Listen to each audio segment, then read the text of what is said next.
कैसी गजल गाता है। उसने इको बंद करवा दिया। मैंने कहा सलीम भाई इको बंद क्यों करवाया? बोले सुनील भाई इको में 3-3 आवाजें आती है। मैंने कहा कैसे? जैसे हेलो हेलो सुनिए सुनिए। तो मैंने कहा इसमें तुझे क्या तकलीफ? बोले गलती से मुंह से तलाक निकल गया तो।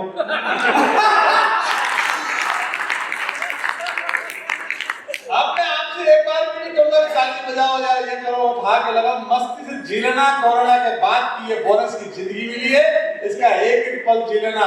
क्योंकि जो आदमी हमेशा हंसता है, मस्त रहता है, कभी स्वर्ग में नहीं जाता है। और समाज के मेरे बड़े लोग बैठे हैं, मुझे शुरू करना। जो आदमी हमेशा हंसता है, मस्त रहता है, कभी स्वर्ग में नहीं जाता, बल्कि जहां जाता है वही स्वर्ग में जाता है। मैं राजनीति में नहीं बोलूंगा, मेरे कुशल बहुत अच्छा पढ़ा है अभी, बहुत अच्छी की राजनीति। मैं राजनीति पे बिल्कुल नहीं पढ़ूंगा। मैं भी मुझे जब मैं आया था रास्ते में नारियल पानी पीने की इच्छा हुई, तो मैंने नारियल वाले से कहा भैया नारियल का कितने का है? बोले 30 रुपए का। मैं मारवाड़ी आदमी बेसिकली, मैंने कहा यार थोड़े कम कर दे भाई। बोले बोर्ड का टाइम है, सुबह सुबह आया है, चल 28 रुपए दे दे। मैंने कहा थोड़े और कम कर दे। बोले यार ठीक है 27 रुपए दे दे। मैंने कहा थोड़े और कम कर दे। उसने कहा वो दिख रहा है नारियल का पेड़? और नारियल लटक रहा है। मैंने कहा बोले ऊपर चढ़ जा, फ्री में मिल जाएंगे। मैंने कहा ये आइडिया। ऊपर में पांव की आंटी फंसी और फट चढ़ गए नारियल के पेड़। और जैसे ही नारियल को पकड़ा, पांव छोड़ दिया।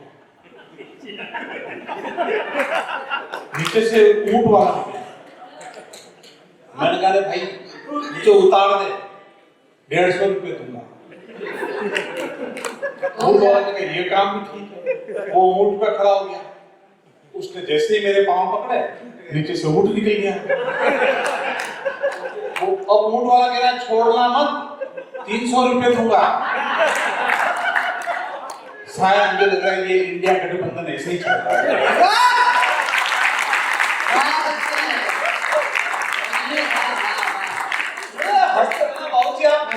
मुझे बहुत अच्छा लग रहा है बाबूजी। कौन आदमी कितना अमीर है ये उसके बंगले से, उसकी गाड़ियों से, उसके बैंक बैलेंस से पता नहीं लगता। जिस घर में आप जैसे बड़े लोग मुस्कुराते हुए मिल जाए, उस घर से बड़ा आदमी करके। माँ शारदी की वंदना हुई। आदरणीय भुवन मोहिनी जी ने माँ शारदी की वंदना की। मैं प्योर मानवाड़ी। हम लोग गणेश को पहले बैठाते हैं शादी में। गणेश जी की वंदना हुई नहीं है तक। नवरात्र चल रही है, माँ जगदम्बा का दिन चल रहे हैं। मैं चाहता हूँ कि माँ जगदम्बा के सबसे लाडले बेटे गणेश जी की वंदना से अपनी कार्य यात्रा शुरू करूँ। और लीजिए वंदना शुरू करते हैं। आप सुनिए मेरा साथ देना वंदना, जैसे इनके यूं मजाक ताली में बजाते जैसे मेरे दिन।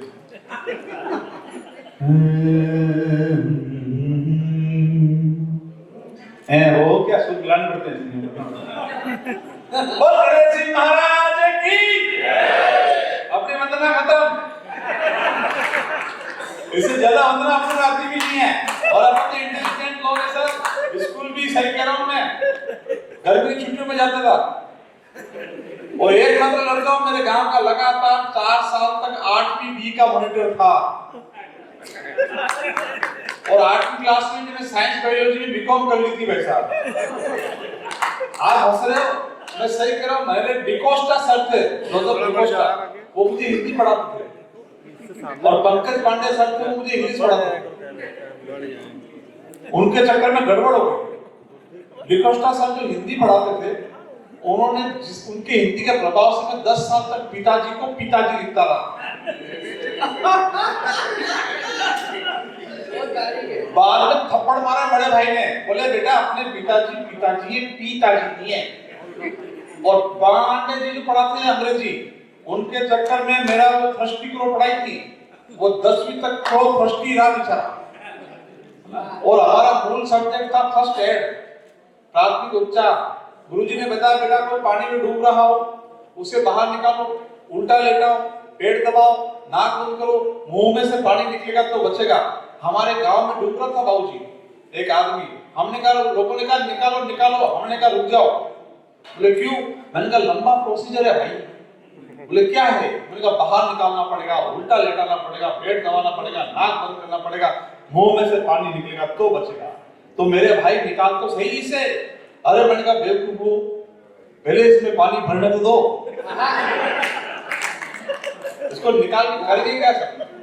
और ये बात चल रही थी, कई बार घटनाएं घट जाती है। मैं अपने लड़के के लिए लड़की देखने गया, वो लड़की की माँ ने मुझे देखा और सीधी भाग के अंदर कमरे में घुसी और अपनी लड़की से कहा बाहर मत निकलना।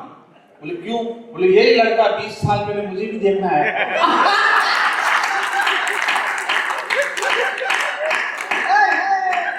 आप बाजी बजा रहे हो, मेरी पत्नी बहुत धार्मिक है। इसमें असली की क्या बात है? देखी क्या काकी को आपने? है क्या वाकई में धार्मिक है? रोज मंदिर जाती है, नंगे पांव मंदिर जाती है दर्शन करने, और आती है जब भाभी जी नए नए सैंडल पहन के आती है। वो एक आदमी आ गया सुबह सुबह, बोला सुनील जी भाभी जी मंदिर गए थे क्या? मैंने कहा क्यों? बोला मेरी चप्पल नहीं मिल रही यार। ये कॉन्फिडेंस उस आदमी का। और हमारे यहाँ सही करो भिखारी आने से घटता है। दिन में 12 बजे भिखारी आ गया हमारे मारवाड़ी कॉलोनी में और शुरू हो गया, ओ बहन जी, ओ बहन। अच्छा भिखारी का परफॉर्मेंस ढंग से कर नहीं रहा क्योंकि मेरा कभी ऐसा काम नहीं पड़ा। उसने खोली, बोले हाँ क्या है? नहीं बोले तू कर सकता है, थोड़ी सब्जी है क्या? बोले तेरे पास रोटियां है क्या?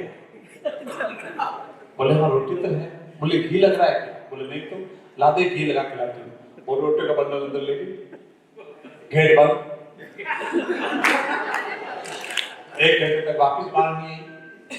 दूसरा भिखारी आया, बोले यहाँ क्यों खड़ा है? बोले ऐसे। बोले ऐसे क्या तेरी रोटी ले गई क्या? बोले तुझे कैसे पता? बोले 2 घंटे पहले मेरी सब्जी ले गई थी गर्म करने।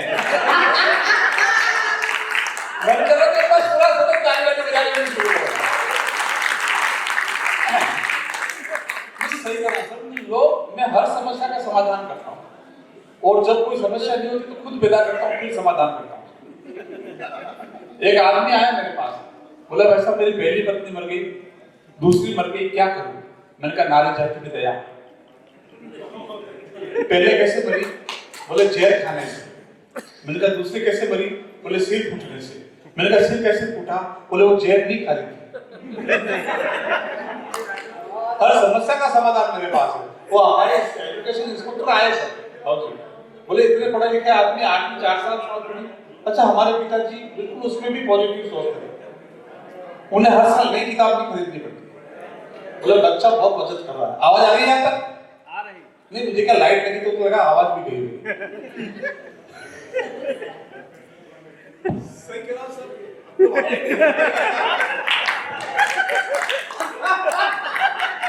आवाज थी, लाइट नहीं, लाइट है, आवाज। हेलो आ रही आवाज? ये डिस्को मेरे साथ क्यों हो रहा है? तो लीजिए मैं एक बार वापस ताली बजाऊं, मैं थोड़ा कंसंट्रेशन ब्रेक हो रहा है, एक बार ताली बजा के लीजिए। ताली बजाए तो घर से बजाए पूरा आवाज समाज। और ये जो मोदी जी कह रहे हैं ना सबका साथ सबका विकास, आपकी बात कर रहा हूं, आपकी बात ताली चाहिए मुझे। ये मोदी जी कहता है ना कि सबका साथ सबका विकास, ये उनका निजी विचार नहीं है बस, ये उनका मौलिक थॉट नहीं है, ये विचार लिया है उन्होंने हमारे महाराजा अग्रसेन जी से 1 रुपया और 1 ईंट के साथ।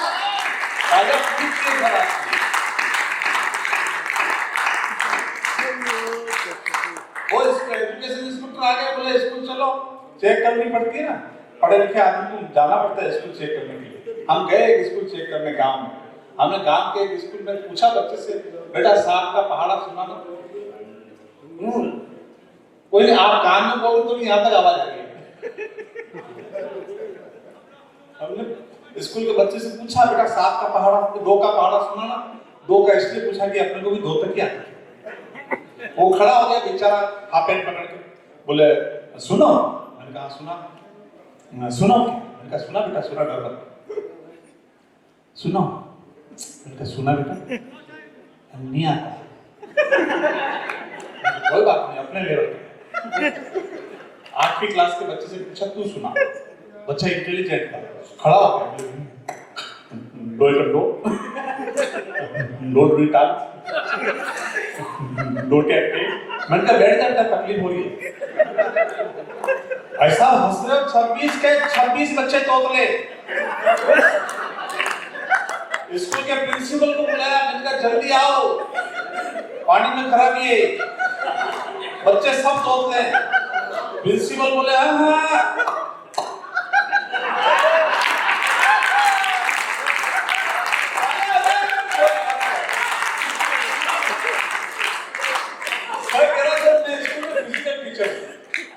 पीटी कराने वाला, स्पोर्ट्स टीचर, फिजिकल टीचर, 70,000 तनख्वाह है बस। क्या लेके चल रही है? मैं पहली बार आया तो गलती तो माफ करो, और जो भी होती है मैं सब पे छोड़ रहा हूँ। बेटा चाय हो गई है अब तो मैं आऊँ तो वापस आना, फिर अभी किसी के मत आना। सर फिजिकल टीचर हूँ और मेरे 70,000 तनख्वाह है, 35,000 सावधान की, 35,000 विश्राम। और आप जानते हो हम फिजिकल टीचर्स का राष्ट्रीय खाद्य भरोसा है। बाबूजी स्कूल में बैठा हुआ था, 15 अगस्त के दिन संचालक ने कह दिया कि हमारे बीच में सुनील जी आज आए हैं स्कूल, बहुत दिनों बाद बच्चों को 2 शब्द सुनाएंगे। मुझे तलब लग गई खाने की, मैंने भाषण भी दे दिया और खा ली। मैंने कहा भाइयों और बहनों, मेरे प्यारे बच्चों, हमारा देश कागज की इस पुड़िया की तरह है, जिसका ऊपर का हिस्सा काश में पाकिस्तान तोड़ लेना चाहता है और अपने में मिला देना चाहता है, लेकिन ये सफेद हिमालय की चोटी सा कश्मीर चुना सदा भारत में ही रहेगा। ये यहां से वहां नहीं जा सकता। वही छोटी मोटी समस्या जैसे आतंकवाद, जातिवाद, क्षेत्रवाद, भाषावाद, बेटा ताली में तुझे उड़ जाएगी, उसको तो हम चुन चुन के निकाल लेंगे। पाकिस्तान क्या है उसको हम चिमटी में दबा देंगे। हमारी शक्ति देखकर विश्व दंग रह जाएगा और ताकत तले उंगली दबा देगा। चलिए आवाज आ सकता वो प्रिंसिपल को पता लग गया, बोले तमाकू खाली बेटे, बोले एक को बनाते थूको इसको, हमको बिल्कुल मना तुम लोग खाली जर्दा खाली थूको इसको। हम थूक क्या, बोले तुम पंडित आदमी हो, श्लोक सुनाओ, मंत्र सुनाओ। और मैंने कहा भाई मंत्र आते किसको, बोले कि तलब लग रही थी। मैंने कहा ओ सुनो, मंत्र सुनो। तालपत्रम हस्ते ही कृतम चूनार्पयामि अंगुष्ठम गुष्ठम गुष्ठम गुष्ठम क्रियां कर्मयामि चिमट प्रियंति ओष्ठम समर्पयामि।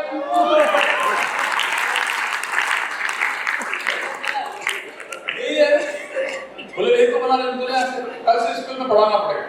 सही है, सही करो, पढ़ाने भेज दिया मुझे, अब पढ़ाना आता नहीं था। मैंने कहा पढ़ाएंगे, अब पढ़ाने क्या आता नहीं। तो स्कूल के बाद कहाँ का स्कूल हमारा, एक भैंस खड़ी थी। मैंने कहा गुरु बच्चों हम आपको भैंस का निबंध सिखाएंगे। बच्चे भी खुश हो गए। अब पहले पीरियड से शुरू 8वें पीरियड तक बच्चों भैंस काले रंग की होती है, भैंस के 2 सींग होते हैं, भैंस के 4 पांव होते हैं, भैंस दूध देती है, भैंस का दूध बहुत अच्छा होता है।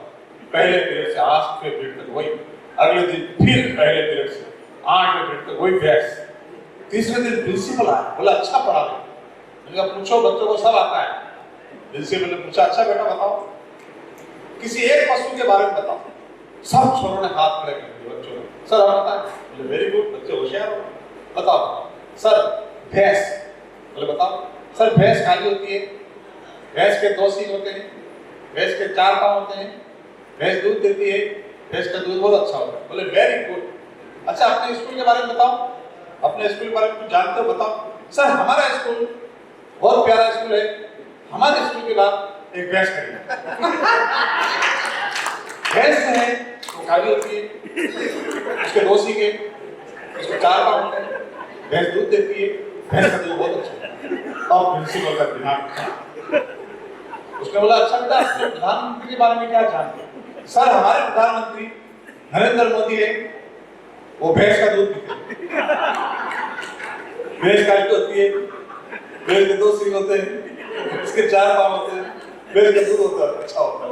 और उसका दिमाग पूरी तरह से खराब। उसने बाइक स्टार्ट की और स्कूल से बाहर निकला सीधा स्पीड में, जैसे ही स्कूल में निकला सामने भैंस और भैंस हॉस्पिटल में आईसीयू 3 दिन बाद बॉस आया। मैंने उसकी तबीयत पूछी, मैंने कहा सर क्या हुआ? बोले भैंस।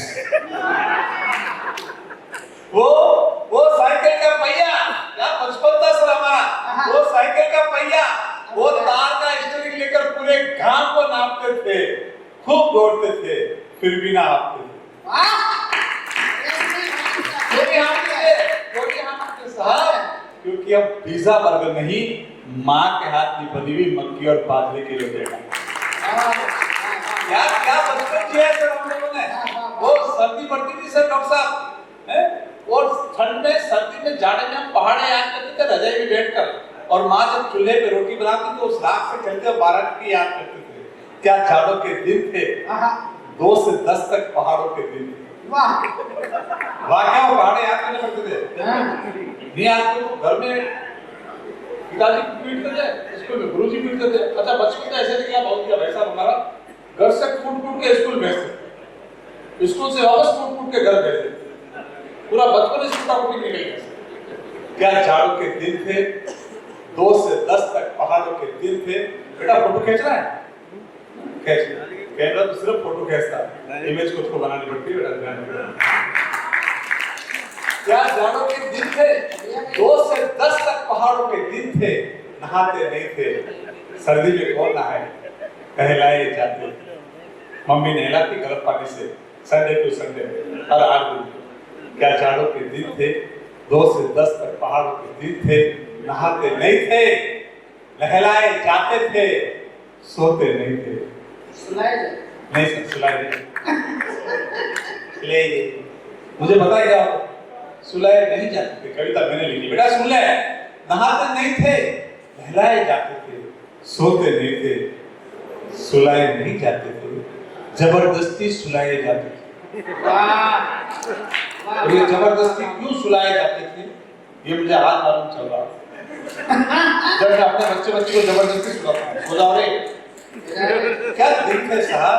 आजकल स्कूल जाने का सिस्टम बदल गया। बाबूजी बैठे हैं भैया, 1 मिनट, सिस्टम बदल गया स्कूल जाने का।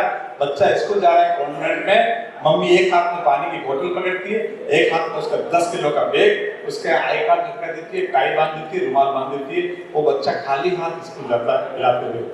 अपने जमाने में ये सिस्टम नहीं था। 2 लाख की नहीं पड़े तब तक तो अपन घर से बाहर नहीं निकलते। और पीछे मुड़ के और कहते हैं मम्मी आज संडे छुट्टी है ना।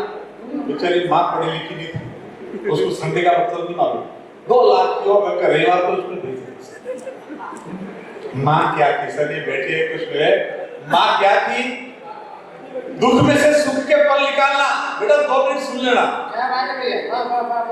दूध में से सूख के पल निकालना, हरे पल को जीना माँ ने सिखाया। और 40 रुपए की फटी बनियान पहनने के बावजूद करोड़ों की इज्जत कमाना पिता ने सिखाया।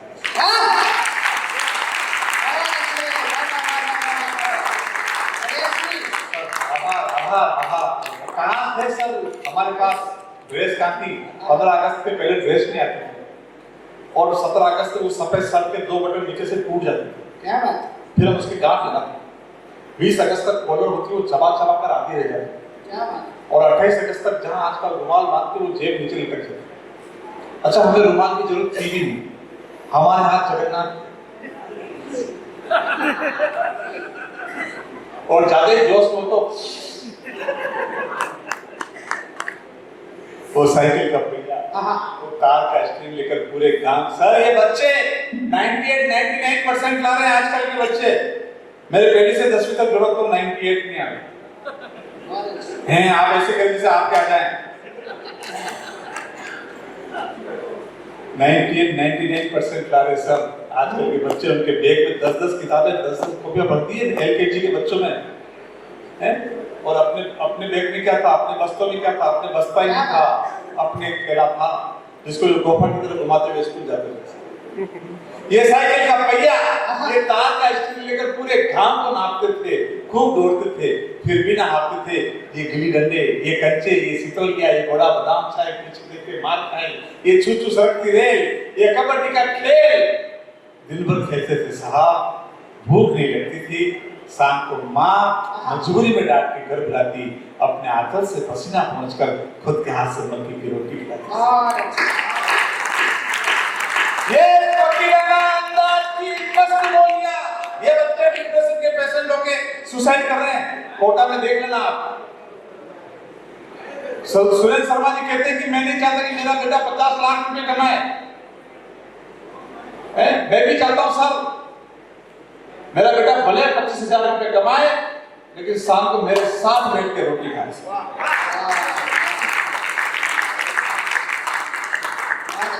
अच्छा क्या इस बेटे ने सीरियस ले ली इस बात को। वो 36% से ज्यादा लाए नहीं, वो सुबह से शुरू हो जाता है, आओ पापा रोटी खाते हैं।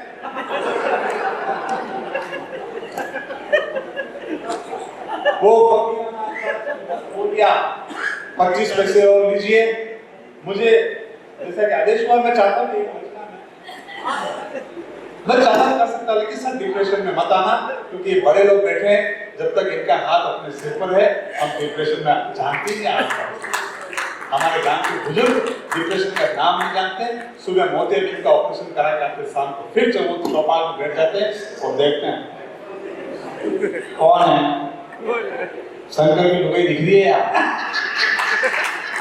सर ये हंसी मजाक होता रहेगा, लेकिन एक कविता बेटा बैठ जाना 2 मिनट 5 मिनट। एक कविता शशि भाई और आशीष भैया के सानिध्य में मैं दधी जी ऋषि भैया 1-2 मिनट, केवल 2 मिनट इतना सुना है। मैं चाहता हूँ इस कविता का जय गणेश श्री गणेश लॉन्चिंग करूँ इस मंच पर। मीरा की बात हुई थी, प्रेम की बात हुई थी। प्रेम को जानना है तो सलीम को जानने की जरूरत नहीं है, मुमताज को जानने की जरूरत नहीं है, शाहजहां को जानने की जरूरत नहीं है। प्रेम को जानना है तो केवल 2 नाम जानना, या तो राधा को समझ लेना या मीरा को समझना। प्रेम को समझना है तो वृंदावन की गलियों में घूम जाना, प्रेम को समझना है तो बरसा नहीं की उस मिट्टी को चूम लेना, उसकी मिट्टी के रज रज कण में प्रेम बसा हुआ है। सर मैं एक कविता का श्री गणेश, मेरे दधी जी ऋषि, मेरे पूर्वज, मेरे वंश की कुल देवता की इस भूमि पर करना चाहता हूँ।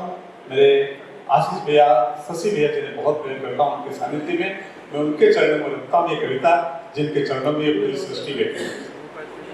मैं मीरा पर कविता सुनाना चाहता हूँ, मेवाड़ से आता हूँ, ये बैठी है।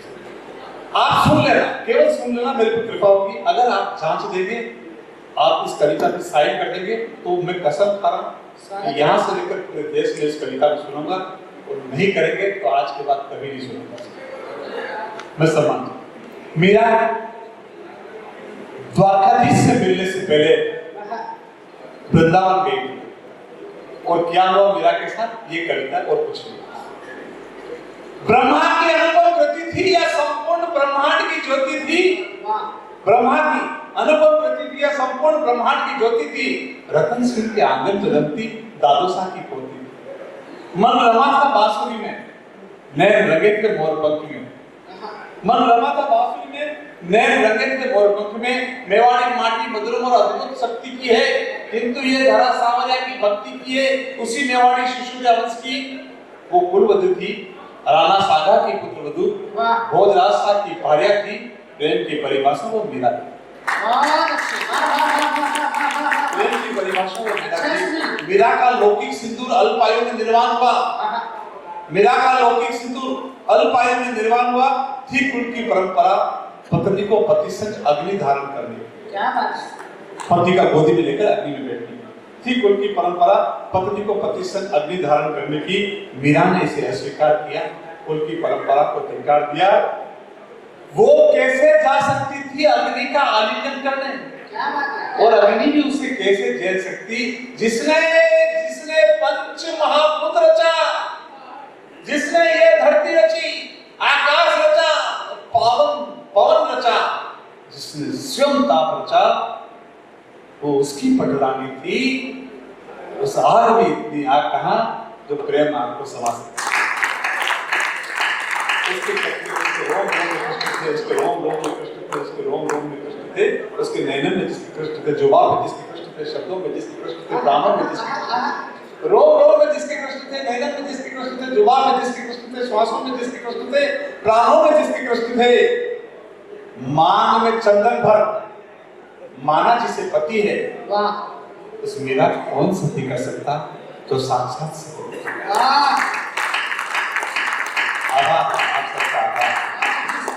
पहन नवल धवल आकाश, शून्य को धारण किया सफेद साड़ी पहनी। पहन नवल धवल आकाश, वह आकाश जिसमें करोड़ों अरबों आकाश गंगाएं है, करोड़ों अरबों सूर्य है, जिसके अंदर ठाकुर जी ने अपने अंदर समा रखा है। मेरा दोष ठाकुर जी को अपने अंदर समा रखा है। पहन नवल धवल आकाश, लिए एक ईश्वर को तारा के संग, पहुंची वृंदावन धाम। लेकिन समय को परीक्षा लेनी थी, पूजा को प्रेम के रूप में देनी थी। गोसाई जी ने उसे रोक दिया। यहाँ केवल पुरुष जा सकते हैं, यह कहकर रोक दिया। और सुनना साहब, मुझे आशीर्वाद देना। गोसाई जी ने उसे रोक दिया पूजा को। गोसाई जी ने उसे रोक दिया। इस मंदिर में केवल पुरुष जा सकते हैं, यह कहकर रोक दिया। मीरा तो मीरा थी, आंखों में कृष्ण बसे थे, जुबान में जिसके कृष्ण बसे थे। रजपूत विनीता धारण कर बड़े गर्व के साथ बोली, है कौन पुरुष यहाँ? है सभी यहाँ नारी है, संपूर्ण जगत में एक ही पुरुष मेरा गोविंद गिरधारी।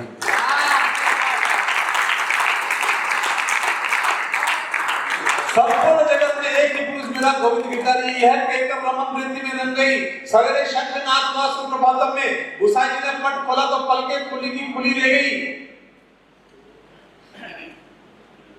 ये कैसी लीला अद्भुत रच रही थी। आश्चर्य विस्मय की लहर उमड़ रही थी। मेरे ठाकुर बांके बिहारी पूरे के पूरे स्त्री वेश में, सिर पर और पंख की जगह राजस्थानी लकड़ी, कानों में कुंडल, नाक नैन नत्न भैया में, बाजू में लाख का चूड़ा, थी घूंघट रजपूती भेष में। और आज ठाकुर थे मेरे पूरे के पूरे स्त्री वेश में। गोसाई जी आंखें भरी हुई थी, रो रो कर कहने लगे, लाला मुझको माफ करो, मुझसे गलती हो गई। अभी वियोगिनी को बुला कर भेजो, अभी दौड़ के वक्त को लेकर आए। अगर मैं कविता का समापन कर रहा हूँ, ये कविता आप चाहे मैं देश में सुनाऊं, आप चाहे तो नहीं सुनाऊं, मुझे अंतिम पंक्ति में मुझे अंतिम पंक्ति से पूरे आशीर्वाद पढ़े लिखे समाज का आशीर्वाद लेकर जाना चाहता हूँ। उसे हाथ जोड़ कहने लगे, लाला मुझको माफ करो, मुझसे गलती हुई। अभी मैं वियोगिनी को बुला के लाऊं, अभी वह सन्यासी को बुला के लाऊं। जैसी खबर पहुंची मीरा के पास, उल्का पिंड गति से दौड़ती आई, बिहारी से लिपट गई। मीरा कृष्ण में, कृष्ण मीरा में। बिहारी गोसाई के हाथ जोड़कर खड़े, समझ नहीं पा रहे कौन के पांव छोड़ूं। बापू कभी कृष्ण में मीरा दिखे, कभी मीरा में कृष्ण दिखे। ये प्रेम है, ये भक्ति है, जो कहे सो नहीं, जो करे सो जाने।